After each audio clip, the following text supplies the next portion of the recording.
The ancient Egyptian civilization lasted for over 3,000 years and became one of the most powerful and iconic civilizations in history. At its height, ancient Egypt's empire stretched as far north as modern-day Syria and as far south as today's Sudan. But long before it was an empire, ancient Egypt was a series of small, independent city-states that bloomed along North Africa's Nile River. The city-states were divided into two regions and named according to the flow of the Nile: Upper Egypt in the south, which was upstream, and Lower Egypt in the north, which was downstream. By about 3100 BC, the two halves united, thereby creating one Egyptian state that lasted for millennia. The reign of this civilization can be divided into three major periods of prosperity, called the Old, Middle, and New Kingdoms, and two periods of instability in between, called the First and Second Intermediate Periods. Guiding the Egyptian people was a succession of about 300 rulers, often referred to as pharaohs. Pharaoh, which means great house in Egyptian, was never the ruler's formal title. It only became synonymous with the ruling individual in modern times, thanks to its use in the Hebrew Bible. These rulers, who were not always men, nor Egyptian, were considered protectors of the people and served as divine liaisons between humanity and the hundreds of gods they worshipped. After the rulers passed away, ancient Egyptians believed they then became gods. To prepare their journey into the afterlife, the rulers constructed elaborate tombs, including the Great Pyramids at Giza and underground mausoleums in the Valley of the Kings. Rulers filled their tombs with all the items they could need in the afterlife, including gold, jewelry, food, drink, and even pets. Preparing for this journey to the gods also involved mummifying one's body. The deceased's corpse was embalmed, wrapped in hundreds of yards of linen, and placed inside the tomb so the body could be reanimated in the afterlife. To this day, structures like the Great Pyramids are a testament to the role of religion in ancient Egyptians' lives. But they also represent the innovative and cultural might of the Egyptian people. Innovations in mathematics and written language in particular propelled their civilization to success. Math, specifically measurement mathematics, helped Egyptians understand and harness their world with numbers like no other civilization had before. They developed a new form of measurement called the cubit. It was used to design massive structures, such as the Great Pyramid, with remarkable geometrical precision. The Egyptians also measured time. By combining mathematics with astronomy, they established a 24-hour division to the day and created a solar calendar, which was the first dating system in history to feature 365 days in one year. Lastly, Egyptians developed methods to measure and survey land around the Nile River. These civil engineering feats made way for the construction of dams, canals, and irrigation systems that helped farming and agriculture to flourish in the Nile Valley. In addition to mathematical concepts, the ancient Egyptians also created written languages to describe the world around them. The oldest and probably most well-known of these is hieroglyphic writing. This system was developed around 3150 BC during the Old Kingdom and has over 700 pictorial characters. It was used to inscribe monuments and pottery and predominantly served a decorative or ceremonial purpose. Soon after, another ancient form of writing, called hieratic, developed out of the hieroglyphic system. It was a form of cursive that was written in ink and served a more functional purpose. Unlike its more formal predecessor, hieratic was written on another ancient Egyptian innovation, papyrus. Papyrus was a type of paper derived from the papyrus plant, which grew plentifully along the Nile River. This medium gave the ancient Egyptians a new avenue of communication and record-keeping that allowed their civilization's administrative skill to grow and their culture to spread for thousands of years. As with all great empires, ancient Egypt came to an end. It was eventually conquered after a series of invasions, including those by the Persian Empire in the 4th century BC and the Roman Empire around 30 BC. Not many civilizations can claim a lifespan of over 3,000 years, let alone one that made vast cultural contributions that still resonate in modern times. Ancient Egypt, with its linguistic and mathematical innovations, spirituality and religion, and extensive political and military might, set a high standard for all civilizations that followed.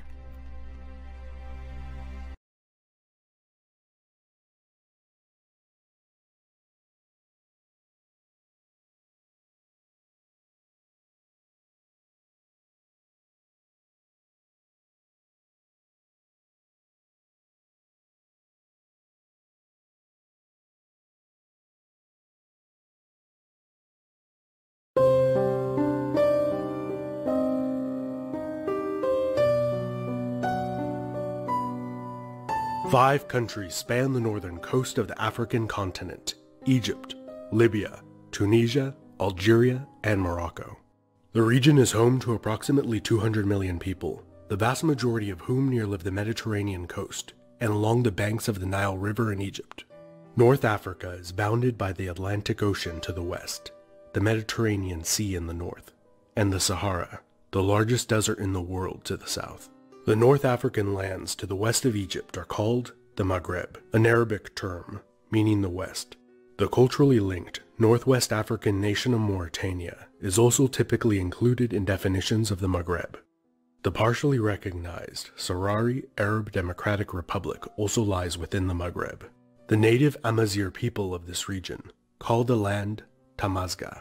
The Amazigh, commonly known in the West as Berbers, formed as a distinct people group from early Neolithic communities many thousands of years before written history. The ancient Egyptians established the first great civilization and historical records on the African continent. Ancient Egyptian history is divided into three main periods: the Old, Middle, and New Kingdoms. The Old Kingdom formed after the pre-dynastic states of Upper and Lower Egypt were united, the rule of the pharaoh was established, and the pyramids built. This was followed by a period of civil war, known as the First Intermediate Period. The Middle Kingdom re-established pharaonic rule and expanded Egyptian territory. Pharaohs also campaigned to the northeast, extracting tribute from the kings of Canaanite city-states. During this time, there was also a considerable amount of peaceful migration from the Near East into Egypt. Some of these migrants, known as the Hyksos, established self-rule in the Nile Delta. Expanding from there, they conquered the majority of Egypt. The Nubian kingdom of Kush expanded into the south, with only a small piece of territory remaining in Egyptian control. After a tough few centuries, the Egyptians regrouped and drove out the invaders, establishing the very militaristic New Kingdom. Egypt reached the height of its power. It waged war, signed peace treaties, and made marriage alliances as it became part of the larger Near Eastern world, an unprecedented age of commerce, diplomacy, and imperial might. Nobody expects the Sea People! The Sea People were a coalition of seafaring marauders in search of plunder and/or a new home as well. They were a major escalating symptom and a cause of the Bronze Age collapse, where all major civilizations of the Near East collapsed or contracted within the span of a few years. Libyan tribes, who had opportunistically raided Egyptian territory for centuries, allied with the Sea People. Egypt was able to survive the onslaught, defeating and hiring many of the invaders into the ranks of its own army, but it was greatly weakened in the aftermath. Over the next few centuries of Egyptian decline and internal infighting, Libyans who had joined the Egyptian army exerted ever-increasing control over the state. In 945 BC, Shoshenq, the Libyan commander-in-chief of the Egyptian army, seized power and united Egypt. Like the great pharaohs of the past, Shoshenq successfully campaigned in the Near East. During the 2 centuries of Libyan rule in Egypt, the country saw a military and economic resurgence, before splitting in two and then into chaos, with numerous Libyan warlords ruling small city-states and regions. The Nubian king of Kush, Piye, brushed aside these small states, uniting Egypt and crowning himself pharaoh. Under Nubian leadership, Egypt prospered, and pyramids were regularly constructed again for the first time in nearly 1,000 years. However, from the onset, Kushite Egypt was at odds against the greatest military power of the day, ancient Assyria. Several campaigns were launched to help protect both the kingdom of Judah and the Philistines against Assyrian aggression. These campaigns were ultimately unsuccessful. Assyria later retaliated and conquered Egypt, installing native puppet rulers there. Assyrian expansionism also motivated many Phoenician Canaanites from modern-day Lebanon to migrate to North Africa, where they founded many colonies. Most importantly, Carthage. As the Phoenician city-states gradually fell under Assyrian control, Carthage asserted its authority over the former Phoenician colonies in the west to form an empire. The city-states of Greece also founded colonies in North Africa, Sicily, and southern Italy that rivaled Carthage in commerce and in war. Egypt gained its independence as the Assyrian Empire collapsed. Shortly afterwards, it defeated a Babylonian invasion with the help of Greek mercenaries, only to be conquered a few years later by the Persian Achaemenid Empire, which was the largest the world had yet seen at that time. A Persian plan to conquer all of North Africa was thwarted by the Phoenician sailors who made up the vast majority of the Persian navy, when they refused to participate in any hostile actions against their own kin in Carthage. The Carthaginian Empire entered into a long series of wars with the cities of Magna Graecia over the control of Mediterranean trade, with mixed results. In the east, Alexander III of Macedon conquered the Persian Empire, only to die a few years after that massive accomplishment. Alexander's empire fractured, and one of his generals named Ptolemy seized control of Egypt. He and his Macedonian descendants ruled in the style of Egyptian pharaohs for nearly 3 centuries. Prosperous trade relations between Ptolemaic Egypt and Carthage were long-standing, while a new, more formidable power rose in the western Mediterranean, Rome. The Romans and Carthaginians fought 3 brutal wars against each other. After the First Punic War, Carthage lost its possessions in Corsica, Sardinia, and Sicily. During the Second Punic War, the Carthaginian general Hannibal and his army crossed the Alps into Italy, where they campaigned for 15 years. Hannibal repeatedly defeated Rome in major battles. However, he was never able to secure decisive victory in the war. Hannibal was ultimately defeated when he returned to North Africa to defend Carthage against a Roman counterattack. At the Battle of Zama, Rome's native North African Numidian allies who had switched sides to join their cause played a decisive role in defeating Carthage. Half the casualties on the Roman side were their Numidian allied cavalry. The Third Punic War was basically just the unprovoked attack, sack, and utter destruction of Carthage. In the aftermath, 2 native North African tribal confederations the Romans called the Numidians and the Moae, which the word Moor is derived from, formed formidable kingdoms allied with Rome, but frequently at war with each other and themselves. During the Roman civil wars, which ended the Roman Republic and brought about the Roman Empire, Numidia and Egypt were both annexed by Rome. The Emperor Claudius later annexed Mauritania, which is not to be confused with the modern country of the same name.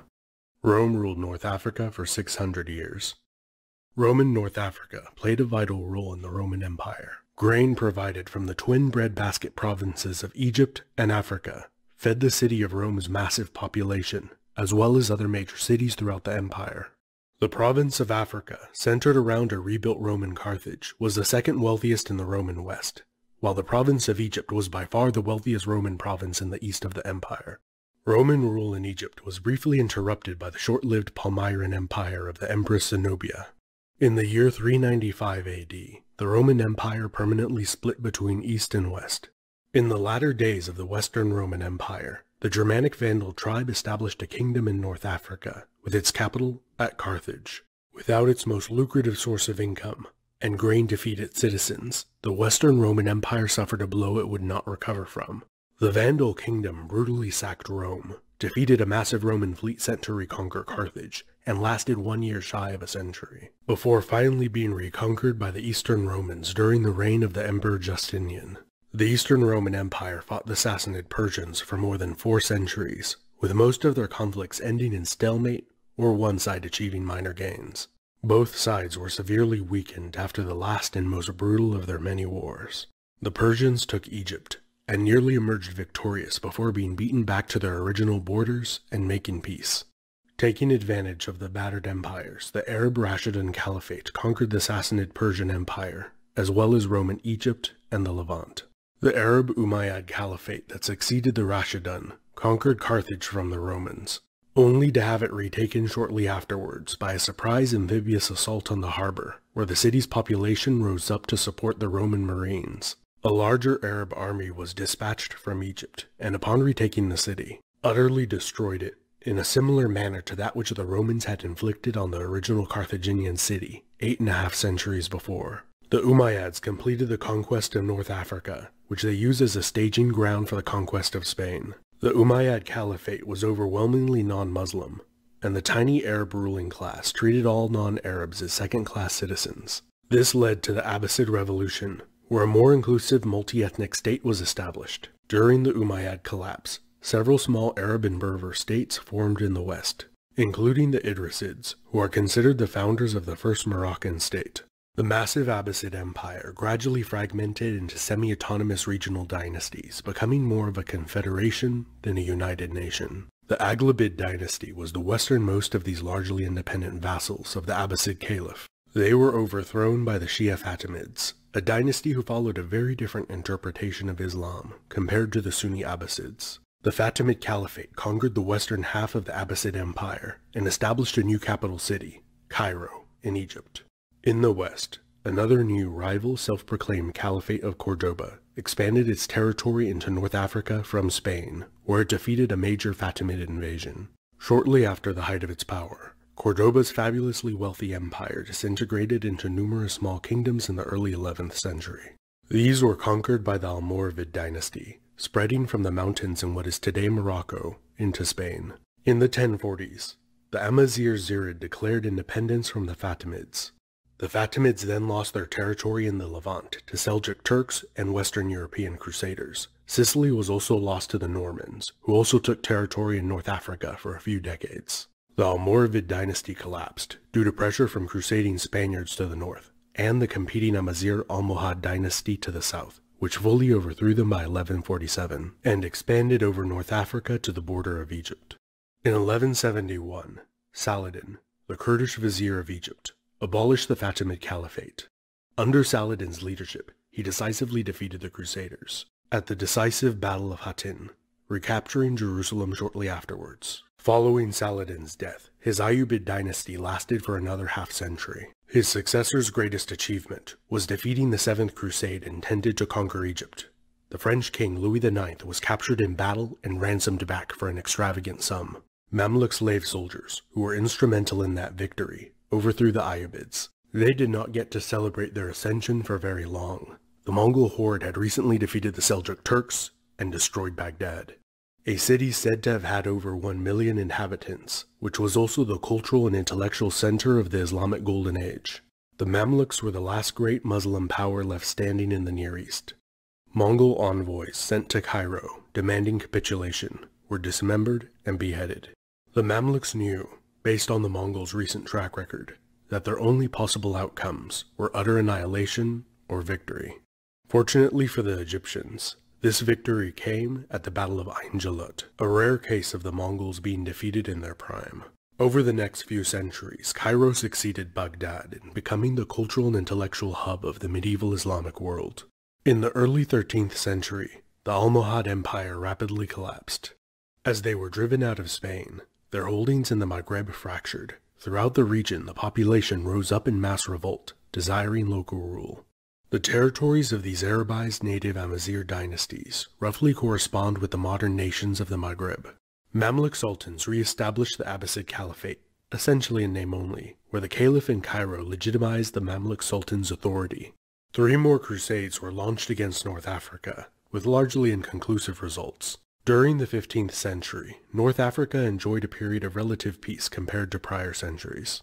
This came to an end with the Ottoman-Turkish conquest of nearly all of North Africa in the 16th century. As Ottoman power declined over time, its North African territory transitioned from direct Turkish rule to autonomous vassal states that paid tribute in exchange for self-rule. During the later 19th and early 20th centuries, power in these states was usurped by Western European empires. Egypt became an independent monarchy in 1922, but the majority of Egyptians viewed the royal family as corrupt puppets of the British. During the Second World War, Axis powers occupied the Maghreb, which was the stage for nearly 3 years of mechanized desert warfare. After the war, the United Kingdom administered a military government in Libya until 1951, when it became independent. 2 years later, in 1953, Egypt's monarchy was disestablished by the military, and a democracy set up in its place. France left both Tunisia and Morocco in 1956. Spain ceded the tip of Morocco a couple years later, while still holding on to a couple of cities in North Africa till this day. France fiercely held on to Algeria, where a brutal 7-year-long war was fought before Algeria's independence was recognized in 1962. The Spanish Sahara was also the stage for conflict. The Spanish left in 1976, but the conflict continues till the present day. Over the past 6 decades, the region has rapidly modernized, its population has more than tripled, and, unfortunately, has experienced conflict. This has been Epimeme.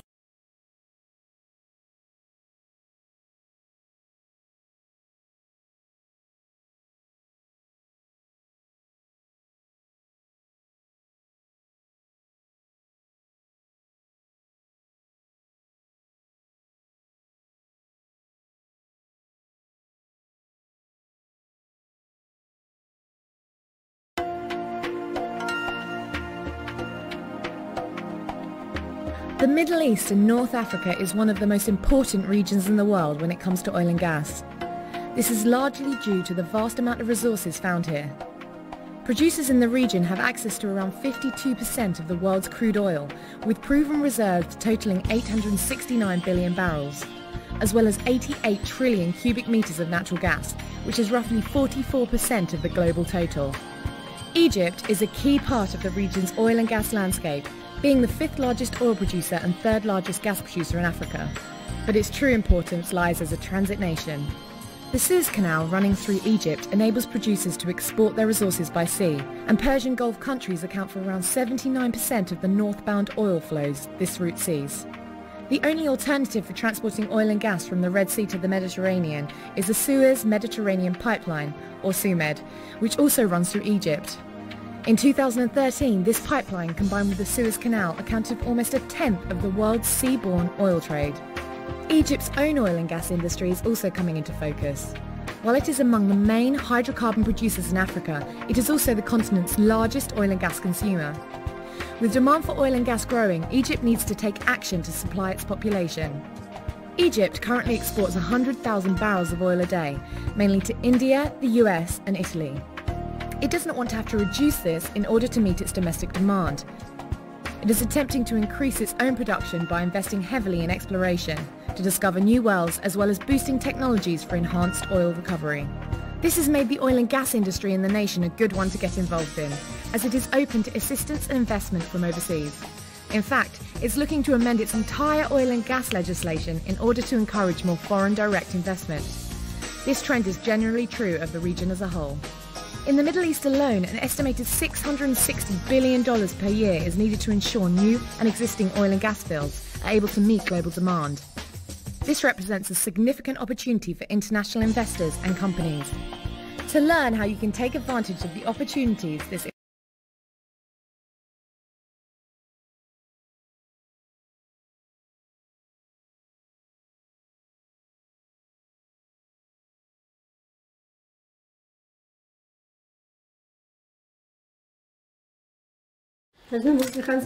Fatima Ait Lauzine lives in a remote village in Morocco's Atlas Mountains. Not long ago, the only jobs women did here were household chores and helping the men in the fields. They couldn't travel anywhere on their own or manage their own money. But now, Fatima says all that has changed. Women can go shopping at the souk. We can buy our children presents, buy them school bags, and if they are sick, we can afford to buy them medicines. And with thanks to God, we women don't have to ask or beg our husbands for money to be able to buy what we need and want. Now we are autonomous. It all started with a simple idea: provide women with the means to start their own businesses. So in 2006, the government of Morocco and the UN's International Fund for Agricultural Development, or IFAD, set up a microfinance service, part of the rural development project in the mountain zone of Al Haouz, where women were able to borrow enough money to each buy 2 sheep. The women joined together to form a cooperative so that they could consolidate their resources and manage their sheep business together.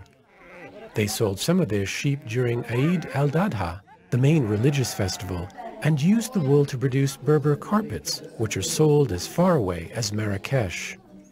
In just 8 years, the number of sheep have grown tenfold, and the women's new earning power, combined with other project-related activities, have contributed to a near 60% increase in household income.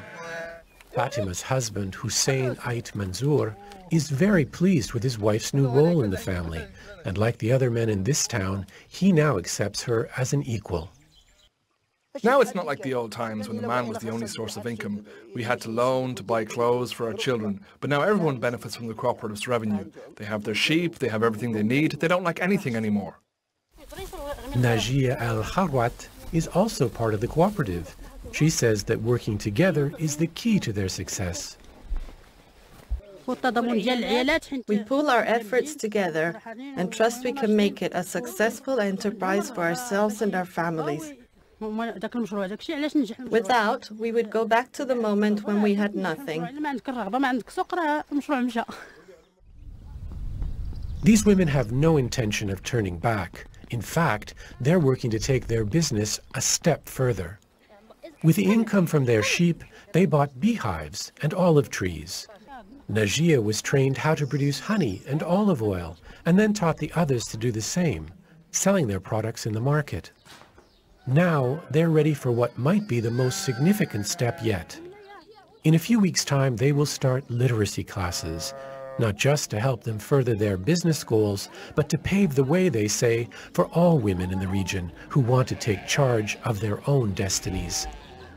The IFAD-supported project has benefited more than 112,000 people, creating some 200 community-based associations and cooperatives, 55 of which are made up of women like Fatima.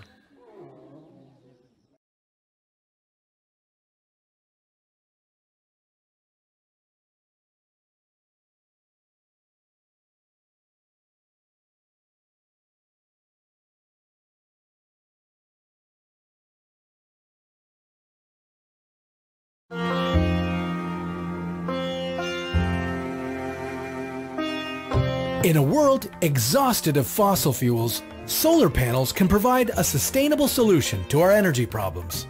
But they also come with a couple of issues. For one, solar farms are massive, and they have to be set up somewhere that gets a lot of sunlight. Now, if only we had a large mass of unused land that gets guaranteed sunlight every day. Could we cover an entire desert in solar panels? Would that be enough to power the entire world? This is What If, and here's what would happen if we covered the Sahara Desert with solar panels. If we covered just 1.2% of the Sahara Desert in solar panels, we could harness enough power to meet the energy needs of the entire world. How would we overcome the geopolitical and financial obstacles involved? And how could this project thoroughly change the desert's climate? Usually, a solar farm is built to prevent changes in the environment. But if we built one in the Sahara, it might cause some changes of its own. If we lined the desert floor with giant solar panels, it would double the rainfall in the region and increase vegetation cover by about 20%. Sound a little unbelievable? Well, let me explain. Saharan sand is unusually light in color, which means it tends to reflect a lot of light and heat back up into the air. If we covered the sand in dark solar panels, it would mean that more sun would be absorbed and the ground temperature would increase. Warmer air rises to areas in the atmosphere where it's cooler, and moisture there condenses and falls as rain. Before you knew it, one of the most extreme climates on Earth would undergo a significant makeover. So, if these solar panels would not only provide sustainable energy solutions, but also add much needed greenery to our largest desert, then what are we waiting for? Shouldn't we be out there building these things already? Well, it's a little more complicated than that. For one thing, it's great to produce enough energy to power the world, but then you have to worry about how you're going to get it to everyone. The most likely place this energy would travel to first is to Europe. Exporting sustainable energy would do great things for a lot of African economies, but would they have the means to do it? Currently, electrical grids in Africa aren't very reliable, and they'd need power lines of around 800 to 3,000 kilometers to get where they needed to go. Transporting power over long distances leads to power loss of up to 10%, which means that an already expensive project would get even more pricey. And where would all the money come from? Africa is home to quite a few unstable governments, the kind that raise some pretty big red flags with investors of multi-billion-dollar projects like this one. On top of that, this would be a long-term project, so there'd be a lot of moving parts. Several countries would have to be involved, and any one of them might see a changing political landscape over the years that could disrupt or put an end to the whole thing. As great as this project would be, it would probably be better to attempt it on a small scale first. Maybe solar panels could be used to power some small African villages and help to spread access to electricity. But that's a topic for another What If.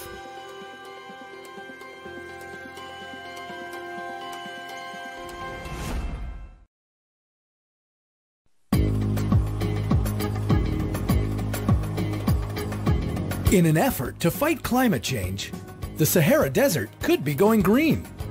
Literally. Plans are being made to terraform the entire Sahara Desert, changing it from a dry, barren landscape to a lush green space. If successful, the transformation could remove 7.6 billion tons of atmospheric carbon yearly. How could we change the nature of such a vast, isolated landscape? Could we afford the giant price tag that would come along with it? And have we ever done anything like this before? This is What If, and here's what would happen if we terraformed the Sahara Desert. The Sahara Desert is 8.6 million square kilometers in size. It's roughly the size of America, if you filled America with sand and took away all the trees. Terraforming an area this massive wouldn't be easy. In fact, it would cost about $2 trillion a year, and unfortunately, the price tag would just be the beginning of our obstacles. What kind of environmental domino effect would this create? Plants and trees are the lungs of the earth, and right now we could use a lot more of them. A single hectare of trees can absorb the same amount of carbon dioxide you would produce by driving a car for 100,000 kilometers. If we could successfully terraform the Sahara, it would result in millions of hectares of trees being added to the battle against climate change. That all sounds great, but what are the odds we could pull this kind of transformation off? Believe it or not, we already have, just on a smaller scale. China's Kibuchi Ecological Restoration Project saw the successful greening of 1/3 of the Kibuchi Desert, with 70 different plant species over a 30-year time span. How could we scale that up for the largest hot desert on Earth? One idea is to plant crops and trees and then pump desalinated water from the coast of the Sahara to irrigate them. To prevent evaporation, the water would be carried by underground pipes to reach the roots directly. The ideal things to plant would be eucalyptus trees, since they're hardy and they do well in hotter climates. Plus, they grow quickly and could be economically beneficial for the region. As the trees began to root and stabilize, the soil would be replenished with needed nutrients. Rainfall amounts would increase, and the overall temperature of the Sahara would cool by 8 degrees Celsius. Okay, so with time running out in our fight against climate change, why aren't we moving faster on such a significant potential solution? Well, first off, did we mention that it would cost $2 trillion a year? Have fun getting international governments to pitch in on that, especially if it's just for the greater good of humanity. But even if we could afford it, terraforming the Sahara Desert would come with its fair share of issues. As the region becomes wetter as a result of millions of new trees being planted, the risk of locust plagues increases. Yeah, that's right, locusts. The swarming pests, best known for their biblical associations. Wait, locusts can't be that bad, can they? Well, a small swarm eats more than what 2,500 people can eat in a day, so yeah, they can be that bad. However, the biggest problem with terraforming the Sahara would be the environmental domino effect it would create. The Sahara's sand gets carried in the air by wind power and is deposited in South America after crossing the Atlantic Ocean. The dust picks up moisture during its journey, and when it falls from the sky, rain comes along with it. This dust and rain combo falls on the Amazon rainforest, helping to fertilize it and providing the ecosystem the water that it needs. No Sahara could potentially mean no more Amazon rainforest, unless someone else steps in with a plan to avert that crisis. So, even though a green Sahara would lower our carbon emissions, would it be worth potentially destroying another part of the planet? Maybe, instead of terraforming one giant location, we should spread our greening out around the world. But that's a topic for another What If.